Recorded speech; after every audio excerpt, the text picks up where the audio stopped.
Baik anak-anak, assalamualaikum warahmatullahi wabarakatuh.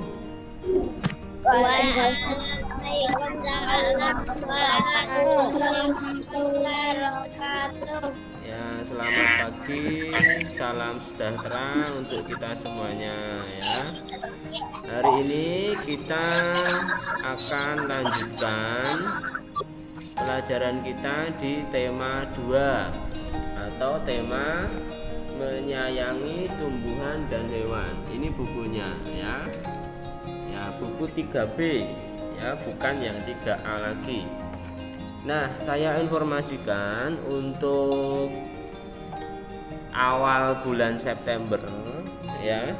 Ini kan berarti seminggu lagi. Nah, awal bulan September itu kalau tidak ada perubahan jadwal, kita akan melaksanakan PTS atau penilaian tengah semester. Nah, yang diujikan di dalam PTS itu adalah tema 1 dan tema 2 ya. Oleh sebab itu kita harus ya belajar dengan rajin ya, harus rajin belajar. Kita manfaatkan waktu kita untuk belajar. Kalau pertemuan dengan Pak Rifan hanya 1 jam setiap harinya, ya maka kalian ketika siang hari, sore hari, atau malam hari itu boleh sambil buka-buka buku sendiri ya, baca-baca buku sendiri. Kemudian kalau ada yang tidak bisa paham, yang tidak dipahami, itu kalian bisa tanya ke Pak Rifan ya. Oke, gitu ya. Nah, untuk hari ini kita akan belajar menentukan watak tokoh dalam cerita ya. Jadi pelajaran bahasa Indonesia di tema 2 ini ya, di tema 2 ini adalah yang subtema satunya adalah menentukan watak tokoh ya. Nah, oke anak-anak, sebelum kita mulai, mari kita berdoa terlebih dahulu ya. Baik, siapa yang akan memimpin doa? Mas Syarif ya. Baik, Mas Syarif, silahkan kamu pimpin doa teman-temannya. Oke, silahkan teman-teman, mari kita ikuti ya aba-aba dari Mas Syarif. Silahkan Syarif. Berdoa menurut agama dan kepercayaan masing-masing. Berdoa dimulai.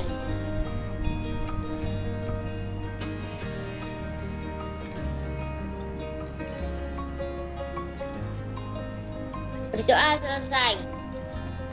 Ya, terima kasih Mas Syarif ya. Baik anak-anak, yuk kita mulai pelajaran di halaman 3 ya. Ada sebuah dongeng. Judulnya apa anak-anak?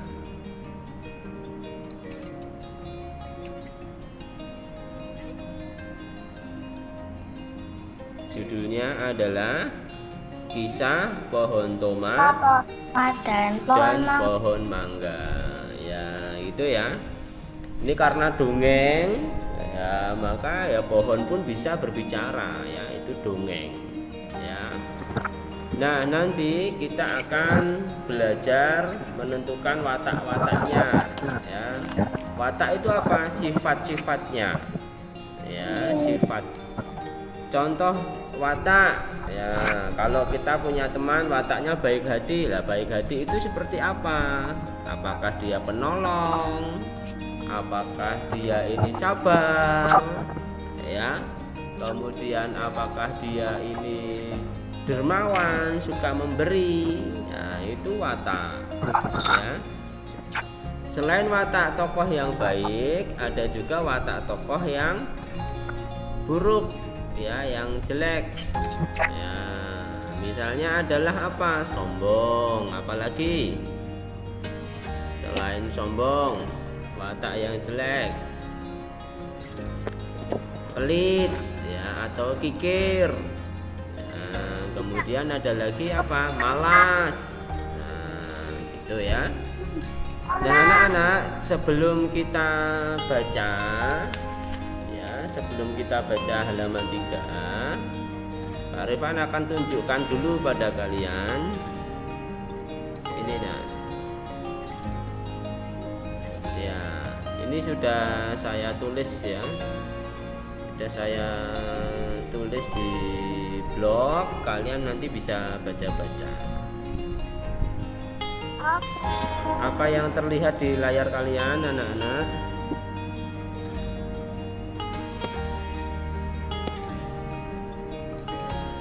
Menentukan Watak tokoh dalam menentukan watak tokoh di dalam sebuah cerita. Ya, oke. Ya, di situ ya tertulis ya, sebuah cerita pasti memiliki tokoh ya, entah itu tokoh yang berwujud manusia atau tokoh yang berwujud binatang. Terlihat tidak anak-anak di situ ya? Terlihat ya? Dengar. Ya. Apa namanya yang buat bacanya, Pak? Dalam Bacanya yang buat bacanya di mana, Pak? buat bacanya Ya, yang ya nanti saya bagikan ya, nanti saya bagikan di grup ya. Nah, ini atau di ini coba saya, nah ini saya kirim di pesan ya, di kotak ya, di chatting kalian ya. Oke, nih kita pelajari dulu bagaimana cara menentukan watak tokoh dalam cerita. Nah, ini ya anak-anak ya. Nah, ini bagaimana cara menentukan watak tokoh dalam sebuah teks cerita. Nah, caranya adalah ini, watak atau karakter tokoh itu bisa kita ketahui dari perkataannya atau ucapannya. Kemudian selain ucapannya, kita bisa tahu dari tindakannya atau perilakunya atau perbuatannya. Ya, dari ucapannya atau dari perbuatannya itu kita tahu wataknya.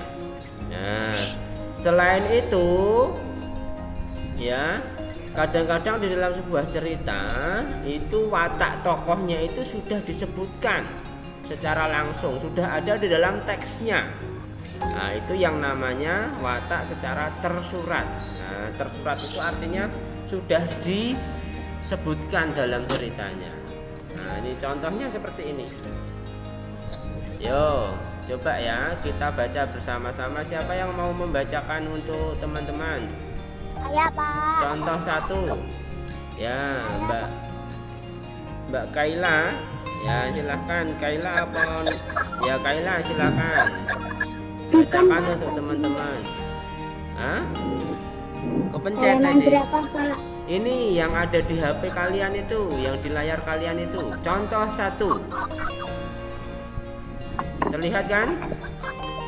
Lihat. Ya, ini tolong dibacakan. Ia adalah seorang anak yang ramah, itu selalu tersenyum bila bertemu dengan teman-temannya di sekolah kepada guru-guru di sekolah ini. Dia selalu mengucapkan tersenyum, mengucapkan salam, menyapa dan bersalaman setiap kali ketemu di jalan. Ya.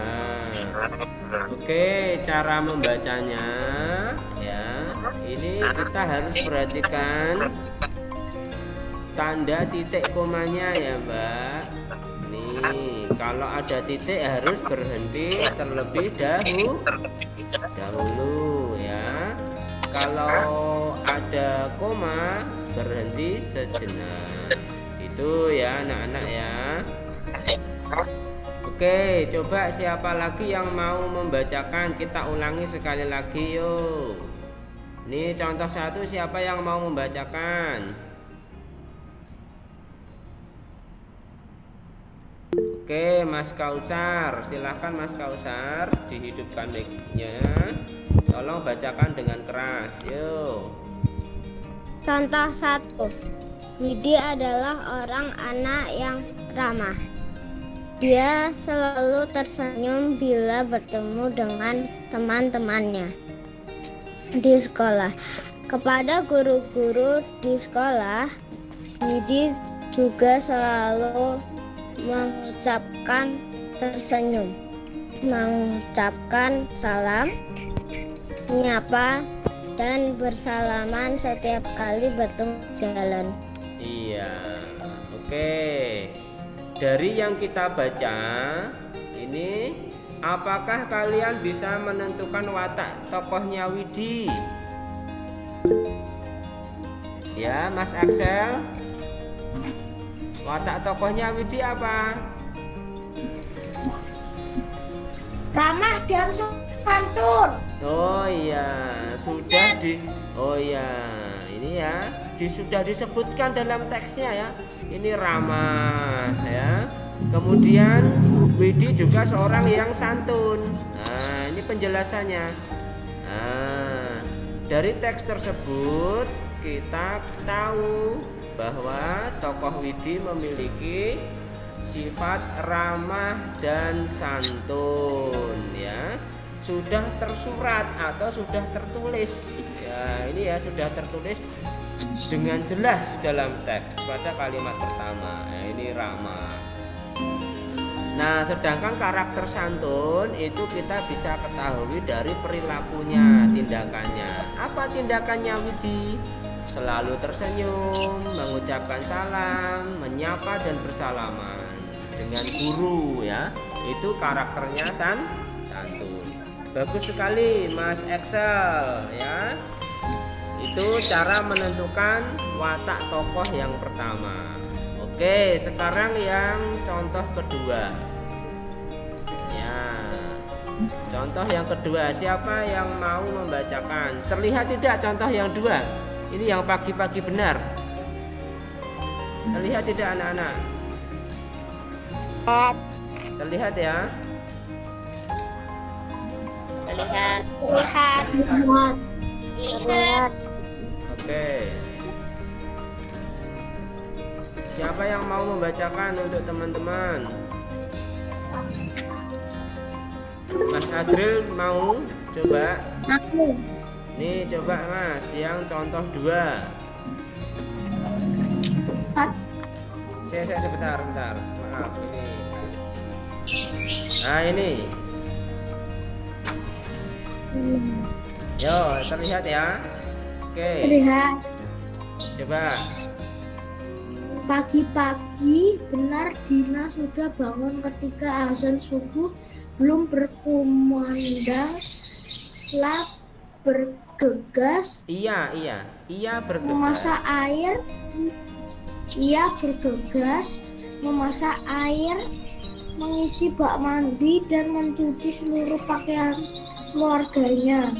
Ia harus menyelesaikan semuanya dengan cepat karena ia juga harus bersiap untuk segera pergi ke sekolah. Ya, oke. Nah, dari yang dibaca oleh Mas Adril, dapatkah kita menentukan karakter atau watak Dina? Bisa enggak? Apa karakternya? Karakter Dina bagaimana ini? Rajin Membantu keluarganya.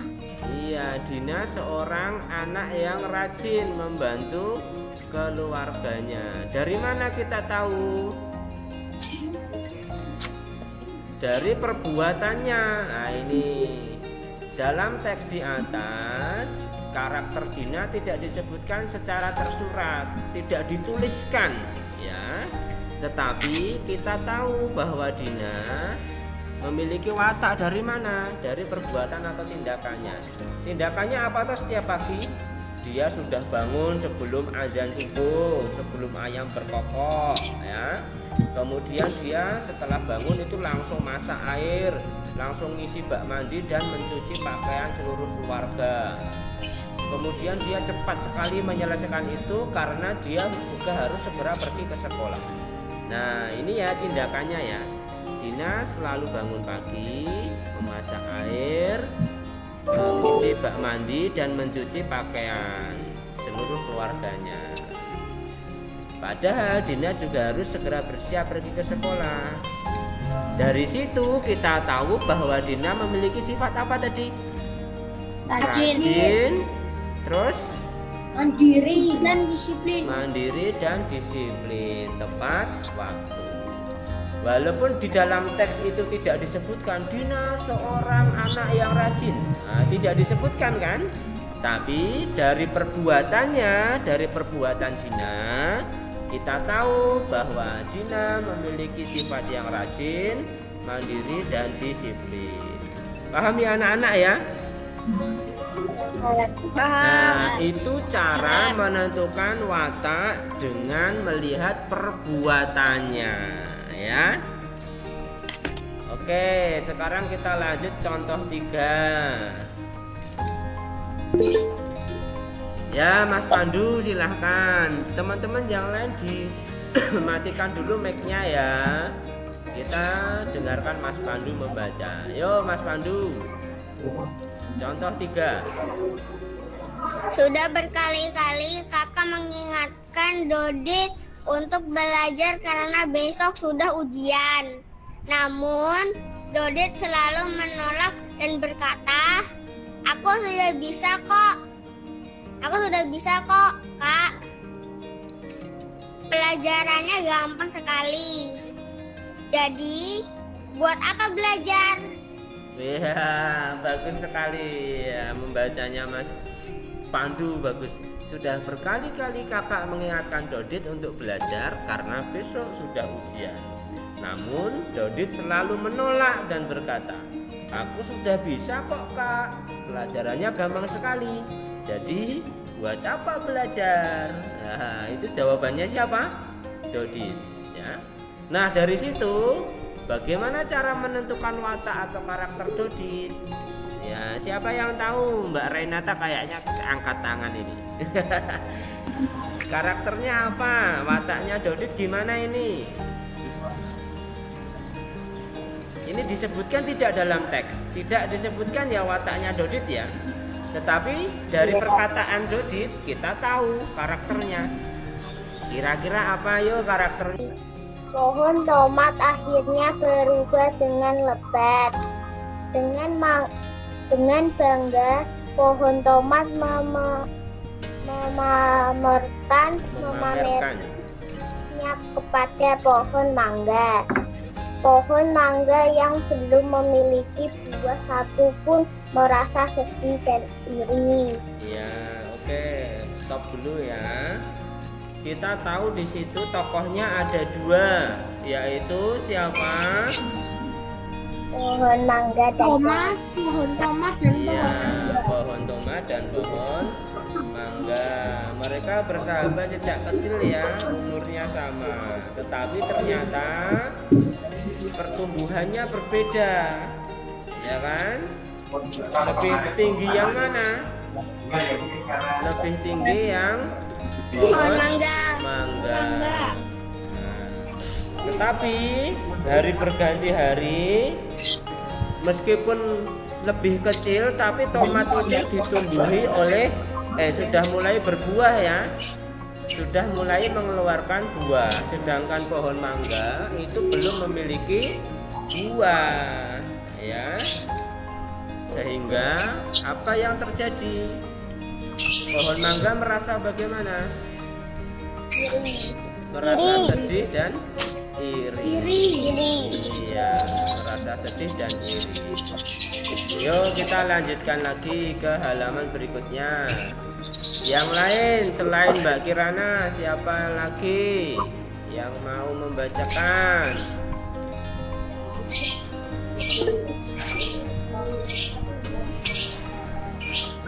Siapa lagi? Yo, yang perempuan boleh, laki-laki boleh, yang belum.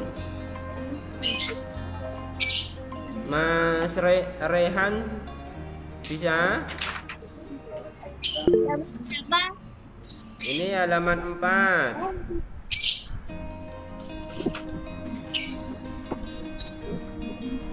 Lanjutkan membaca teks ceritanya. Yo.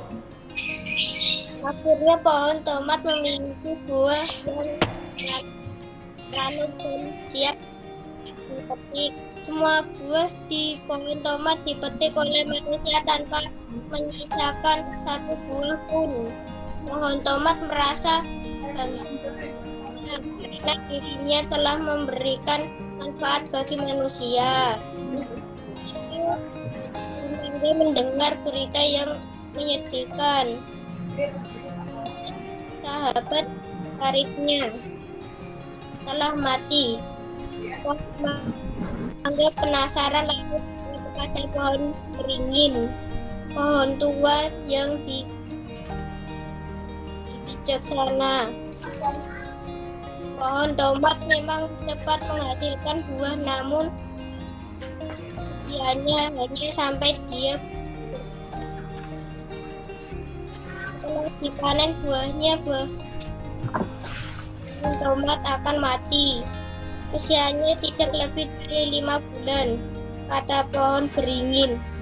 Lalu mengapa aku belum berbuah juga, tanya pohon mangga. Kamu baru dapat berbuah pada usia 4 atau 5 tahun. Usiamu juga bisa bertahan lama, sampai puluhan tahun.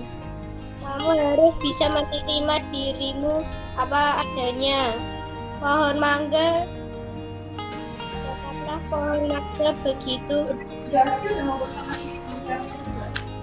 Pohon tomat, serang pohon beringin. Akhirnya sadar setelah tidak lagi dengan keadaan pohon-pohon lain yang punya kelebihan. Setiap pohon punya kelebihan dan kekurangan masing-masing. Kita harus bangga dengan keadaan diri kita apa. Ya, terima kasih Mas Rehan ya. Terima kasih Mas Rehan ya. Jadi setelah berbuah ya, buahnya itu dipanen ya, tomat itu dipanen. Sayangnya setelah dipanen itu tomat, apa yang terjadi pada pohon tomat? Pohon tomat lalu mati. Iya, setelah dipanen pohon tomat lalu mati. Iya, setelah dipanen tomat langsung mati. Nah, usianya itu cukup singkat juga ya. Umurnya juga sangat pendek ya. Hanya berumur berapa anak-anak?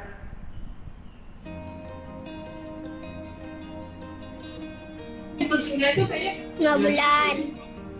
5 bulan. 5 bulan saja. Iya. Sementara itu pohon mangga pada umur 5 bulan itu dia belum menghasilkan buah apa-apa. Ya. Belum menghasilkan apa-apa, dia juga belum berbuah. Ya kan?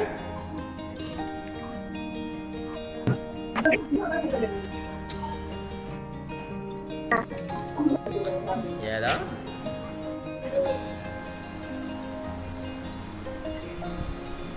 Iya. Akhirnya apa yang terjadi? Pohon tomat kemudian mendapat nasihat dari pohon beringin tua ya, yang bijaksana. Kita harus menerima diri kita apa adanya dengan segala kekurangan dan kelebihan masing gitu ya.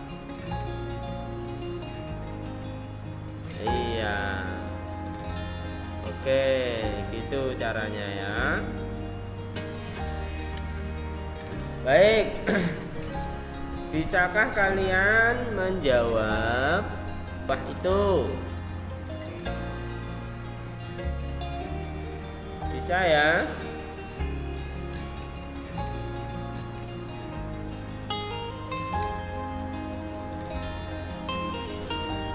Siapa tokohnya? Siapa saja tokoh dalam cerita tadi?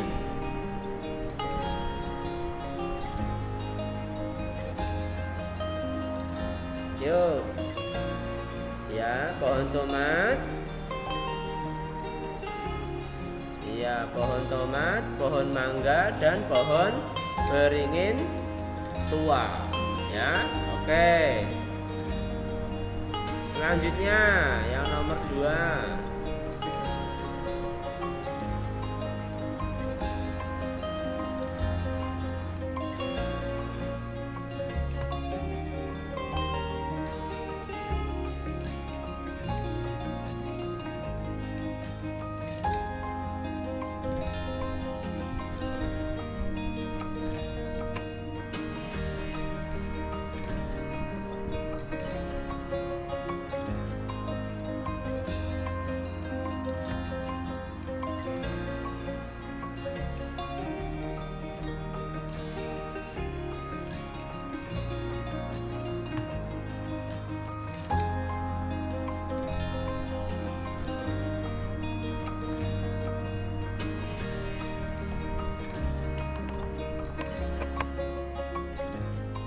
Halo, selanjutnya anak-anak.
Iya.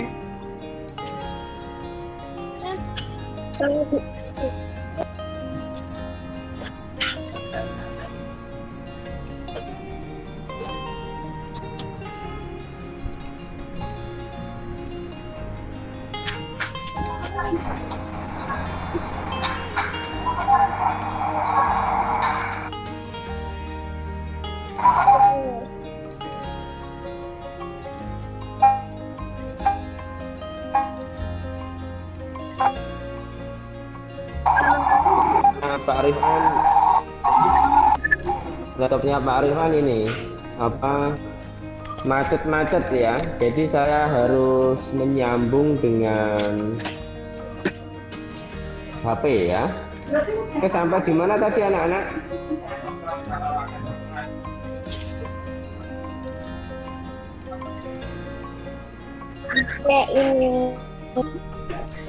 Ini Jadi nomor 2 ya. Apa? Sudah pada nomor 2. Yo, kita selesaikan aja ya.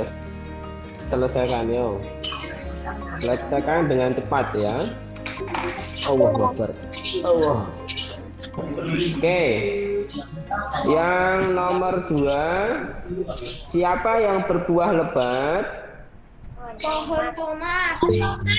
Pohon tomat. Ya, dia bisa berbuah dengan lebat hanya dalam waktu 5 bulan. Oke. Ditulis ya di buku kalian ya. Sekarang yang nomor 3, anak-anak.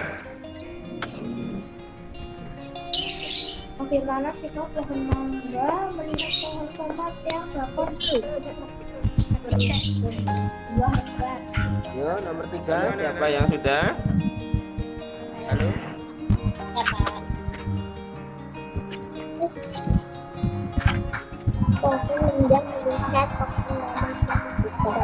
Bagaimana sikap pohon mangga melihat pohon tomat yang bisa berbuah lebat? Sedih dan iri. Iya, pada awalnya dia merasa sedih dan iri ya. Oke. Terus sekarang yang nomor 4. Yang nomor 4 apa ini anak-anak? Jadi saya harus menyambung dengan Pohon mangga berbuah. HP ya. Berbuah. Oke, sampai di mana tadi? Kapan pohon mangga berbuah? Iya, berbuah pada usia 4 sampai 5 tahun ya. Pohon mangga baru berbuah pada usia 4 sampai 5 kita sampai pada nomor tahun 2 ya. Ya, sampai pada nomor 2. Yuk, kita selesaikan aja ya, selesaikan yuk. Dari dongeng di Selesaikan dengan cepat ya. Allahu Akbar. Allah. Oke. Yang nomor 2, siapa yang berbuah lebat? Kita harus bersyukur atas tomat ya, dia bisa berbuah dan kekurangan dalam waktu 5 itu ya. Oke. Ditulis ya di buku kaliannya. Sekarang yang nomor 3 itu adalah pesan.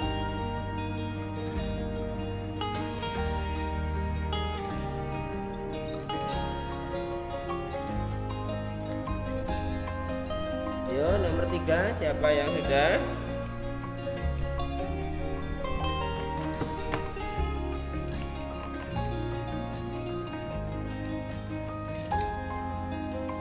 Bagaimana sikap pohon mangga melihat pohon tomat yang bisa berbuah lebat? Iya, pada awalnya dia merasa sedih dan iri ya. Oke. Terus sekarang yang nomor 4. Yang nomor 4 apa ini anak-anak?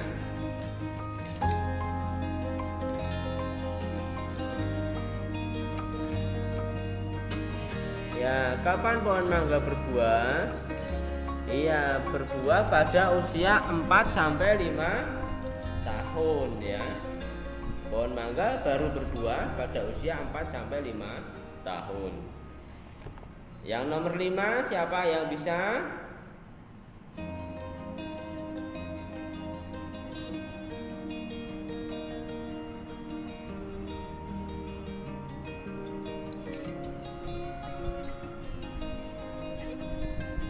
Pesannya apa? Tidak boleh iri. Kita harus bersyukur atas ya kelebihan dan kekurangan diri sendiri. Itu ya. Oke. Amanat itu adalah pesan moral.